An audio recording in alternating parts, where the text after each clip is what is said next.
नमस्कार, माझं नाव चक्रधर मनोहर भारती, राहणार चिंचोली बुद्रुक, तालुका अंजनगाव सुरजी, जिल्हा अमरावती। हे माझ्या शेतामधलं बोरवेल आहे। या बोरवेलला पाणी कमी होतं आणि मला मोबाईल पाहता पाहता विशाल बगले सरांचा व्हिडिओ दिसल्यानंतर मी त्या नंबरवर कॉल केला आणि केमिकल ट्रीटमेंट केली माझ्या बोरला।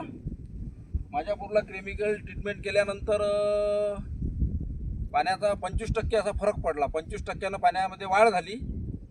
त्याच्यामुळे जे केमिकल ट्रीटमेंट केली ते केमिकल ट्रीटमेंट माझ्या फायद्याची पडली। तर माझं सर्वांना असं मत आहे की ज्यांच्या कोणाच्या बोरला पाणी कमी असेल त्यांनी कृपया विशाल बगले सरांचं मार्गदर्शन घ्यावं आणि त्यांची केमिकल ट्रीटमेंट करावी। नमस्कार।